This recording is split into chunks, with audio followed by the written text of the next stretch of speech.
Troisième Humanité, c'est un projet qui est original par le fait qu'on a le point de vue de la planète Terre. Dans les fourmis, il y a le point de vue des fourmis, dans nos amis les humains, il y a le point de vue des extraterrestres, dans nous les dieux, le point de vue des dieux.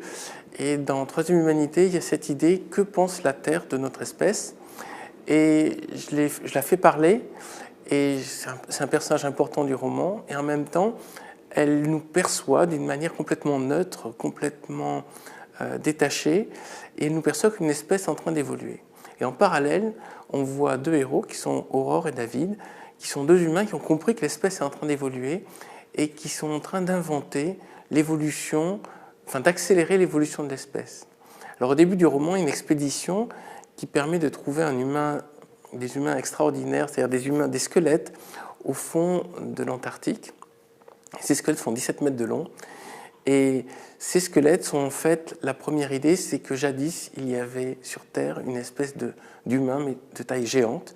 Donc ces humains ont évolué pour devenir nous, c'est-à-dire des humains de 1,70 m, 10 fois plus petits. Et nous retrouvons un point qu'on pourrait dire d'apocalypse, c'est-à-dire un point de révélation de notre espèce, de révélation de toutes les tensions, qui va nous amener à inventer nous-mêmes une espèce 10 fois plus petite, qui vont être ce que j'appelle les micro-humains.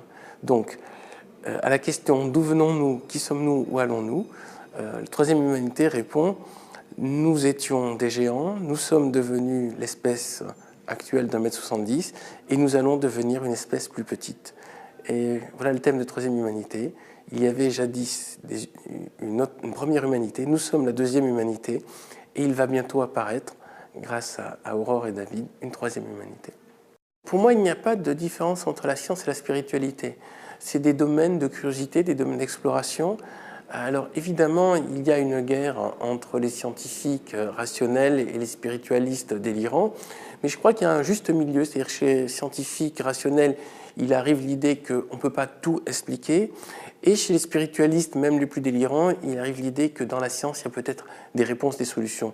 Alors, quand j'étais journaliste scientifique, j'ai commencé à chercher ce point, j'allais dire, de raison, de communication entre notre cerveau gauche rationnel et notre cerveau droit plus poète.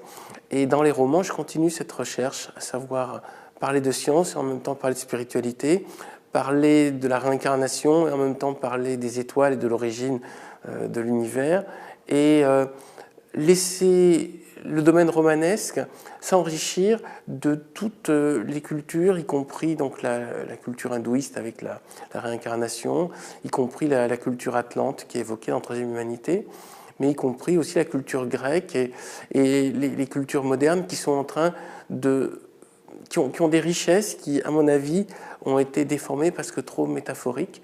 Donc elles ont été récupérées par des gens pour du pouvoir, et on a oublié le sens premier.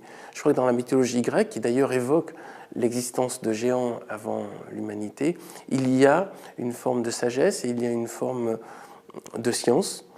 Et de même que dans beaucoup de formes de spiritualité, il y a des informations à glaner. Et justement, toutes les cultures de la planète évoquent l'existence d'une civilisation de géants qui aurait préludé à notre civilisation.